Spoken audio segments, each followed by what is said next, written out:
I was 23 when I learned what being invisible felt like. Not to the world, but to the people who were supposed to see you. The ones who helped raise you. The ones who knew your favorite cereal growing up. The ones who sat across from you at the dinner table every single night and still managed to look right through you. Before we continue this unbelievable story, hit that subscribe button and let me know in the comments. Where in the world are you watching from? You're about to hear a story that proves quiet strength is louder than any spotlight. My name is Bernard Carter. I grew up in Charlotte, North Carolina, in a modest home with a tight-knit, church-going family. My dad, Harold Carter, ran Carter & Sons Freight, a logistics company he built from scratch. And my brother, Ryan. Well, Ryan was the and Sons part of that name. Apparently the only part that mattered. We were just 2 years apart. Same parents, same school. Ryan always had a sharper tongue, and I had a quieter way of showing up. He was loud. I was steady. But I didn't know that quiet would later translate to unqualified. Not until Dad announced his retirement at a family barbecue and handed the entire business to Ryan. No discussion, no warning. Just a toast raised over grilled ribs and coleslaw, and a title sealed with a handshake. CEO, Ryan Carter. I stood there, drink in hand, feeling like a stranger at my own celebration. Dad clapped Ryan on the back and told everyone, "This kid's got vision. He's ready to take us to the next level." And the whole table cheered, except me. I was too busy wondering when I became a footnote in my own family story. I tried not to show it. I smiled. I even clapped. But inside, something cracked. It wasn't just about the title or the business. It was about worth. About how easily people decide you're not enough. A week later, I packed what little pride I had left and moved out. No job lined up. No plan. Just a bitter taste in my mouth and a determination not to beg. I applied everywhere. Fast food joints, warehouse gigs, security detail. Finally, I landed something. Janitor work at a corporate building downtown. I remember walking into that building on my first day, wearing a shirt 2 sizes too big and shoes with a split sole. The supervisor barely looked up when he handed me a badge and a mop. Just said, "Keep the floors dry. Don't talk to the execs. Night shift starts at 8. So that's what I did. Mopped, scrubbed, emptied trash cans under flickering hallway lights, while Ryan held board meetings in a polished glass office. I was scrubbing toilets 3 floors below. While my dad took Ryan to golf tournaments and networking lunches, I was swiping my time card and eating vending machine crackers on my break. At first, it felt like punishment. I'd stare at the grout lines I was scrubbing and think, is this who I am now? But something strange happened in that silence. As the days turned into months, and the months into years, I started noticing things. The way execs walked when they were nervous. What departments got funding and what got ignored. I'd find shredded reports, overhear conversations, read discarded memos left in recycling bins. You learn a lot when you become invisible, and I was soaking it all in.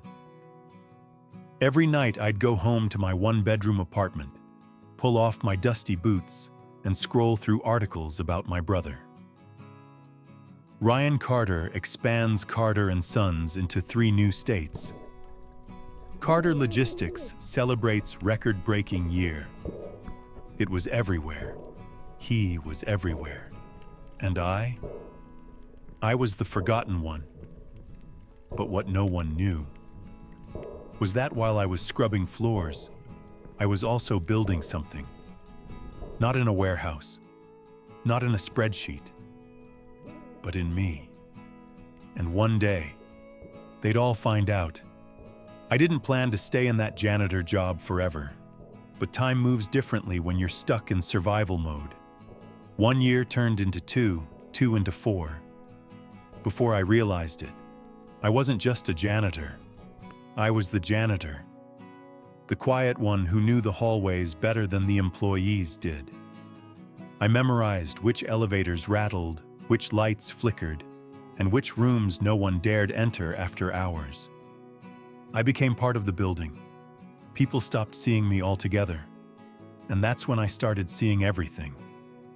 When powerful people stop noticing you, they get careless. They forget the janitor is even in the room.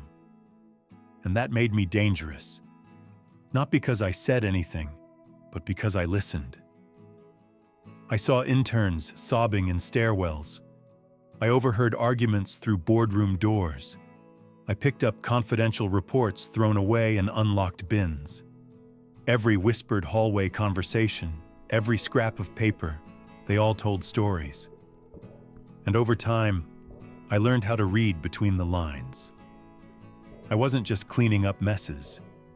I was absorbing knowledge, watching departments get gutted, hearing senior managers blame juniors for problems they created, picking up on tension before it exploded into layoffs. And night after night, I went home with more than a sore back. I went home with information. If you're still here, that means this story is hitting home. So do me a favor, tap the like button to help more people hear stories like this. And if you've ever felt underestimated, you're not alone. I'd sit at my small kitchen table, pull off my boots, and dive into the business world like it owed me something. I read books on operations and logistics. I watched hours of YouTube lectures, TED Talks, case studies. I didn't have a business degree, but I had a front row seat to how companies really worked and failed. At first, it wasn't about proving anything to anyone. It was just a quiet war inside me. A way to tell myself I wasn't worthless, that I wasn't the failure my father treated me like. But then something happened that shifted everything. It was a Thursday night. I was emptying the bins on the 7th floor, executive level, when I saw an older man drop a folder by the elevators. Papers flew everywhere. I bent down to help without saying a word. As I stacked the sheets, I noticed a line item on one of them. Freight cost projection, Q2. I paused, then muttered, "You're missing a decimal here. Your margin's going to collapse if you calculate off this sheet." The man stared at me like I'd just recited the stock market in Latin. "You read this stuff?" he asked. "Sometimes," I said. "There's not much else to do on night shifts." He gave a tight smile, thanked me, and walked off. I didn't expect to hear from him again. 2 weeks later, I got a call. Not from a telemarketer, not from HR, from him. His name was Warren Dietrich, CEO of a logistics company expanding into new markets. He said my comment stuck with him, that he double-checked the figures and I was right. Then he said, "I don't think you're in the right job." And just like that, he offered me one. Not in janitorial, in operations. At first I thought it was a scam or a mistake. I even said, "Are you sure you've got the right Bernard?" But he wasn't joking. "People who think like that," he said, "don't belong pushing mops. They belong running departments." And so, for the first time in 5 years, I stepped out of the shadows and into a real opportunity. The first 6 months were rough. I had no suit, no corporate polish, and I sat in meetings surrounded by graduates from Wharton and Columbia. People whispered behind my back, called me the custodian consultant. But I didn't care. I stayed late, showed up early, asked the hard questions no one wanted to answer, and little by little, I earned their respect. By the end of year 1, I was running logistics for the East Coast region. By year 3, I was named director. By year 5, I became a full partner in the firm. I bought a small house, not flashy, but mine. Everything I had, I earned with grit, humility, and long nights. And while I moved forward, I kept one eye on the past. Because Ryan, my brother, the golden boy, was starting to fall apart. The news articles began shifting. No more Carter and Sons expands. Now it was internal turmoil at Carter Logistics. Then investor confidence wanes. And later, fire destroys warehouse, suspected negligence. Turns out Ryan had been spending big and thinking small. Flashy events, overpaid consultants, unnecessary tech upgrades. It was all ego. He didn't know how to build. He only knew how to inherit. And while he was running the company into the ground, I was quietly learning how to run one better. Then one day, an invitation arrived at my office. The State Business Leadership Gala. I had been selected as an honoree for leadership in sustainable logistics. Me, the janitor they ignored, the brother they overlooked. I'll never forget standing backstage that night, wearing a tailored suit, adjusting my tie, staring out at the crowd of executives and CEOs. And there in the third row sat Ryan. He looked small, alone, like a man who'd watched everything he once took for granted slip through his fingers. He clapped when they called my name, but it wasn't the applause of pride. It was the slow, reluctant clap of someone who just realized he bet on the wrong son. And in that moment, I felt no rage, no desire for revenge, just calm. I had already won, not with noise, not with arrogance, but with patience, discipline, and the power of being underestimated. 2 weeks after the gala, I came into my office on a quiet Monday morning.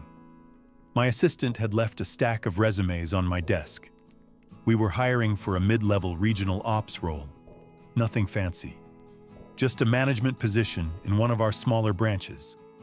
I flipped through the stack without much thought. Most of the applicants blended together, a blur of MBAs, references, and corporate speak. Then I saw his name, Ryan Carter. It stopped me cold. I stared at the paper, not quite believing it. His resume was stripped of the usual ego. No CEO title, no dramatic accomplishments, just a bulleted list of experience, as if the past decade had never happened. He had no idea, of course. He didn't know this company, the one he was applying to, was partly mine. He didn't know the same man who once wiped floors was now the one who signed off on new hires. He didn't know the tables had turned, completely. I sat there reading every word of that resume, and for a brief moment, I imagined calling him in. I pictured his face when he walked into the interview room and saw me sitting at the head of the table. But I didn't do that, because I didn't need to. Instead, I picked up a red pen, circled the top corner of his application, and wrote one word across the front. Overqualified. Then I slid it into the rejection pile and moved on. I didn't gloat, didn't call to rub it in, didn't need to remind him of who I used to be. The truth is, I didn't want him to hurt the way I had. Because what I learned along the way is this. Some people rise because they're handed the torch. Others rise because they walked through the dark long enough to learn how to build their own fire. Ryan was handed everything, and when it slipped through his fingers, he had nothing to fall back on. I was given nothing. So I built everything. And when I finally reached the top, I realized something even more powerful than revenge. I didn't need their approval anymore. Not my father's, not Ryan's, not anyone's. I'd already proven everything I needed to prove to myself. Now, when I walk into a boardroom, people see me. When I speak, they listen. Not because of a last name, but because of the work I put in, night after night, year after year. Sometimes, the people who are written off are the ones writing the future. And the ones who inherit everything, they often forget what it's like to earn anything. So no, I didn't take the family business. I took the long road, the hard road, and I turned it into something even better. Something they can't take away.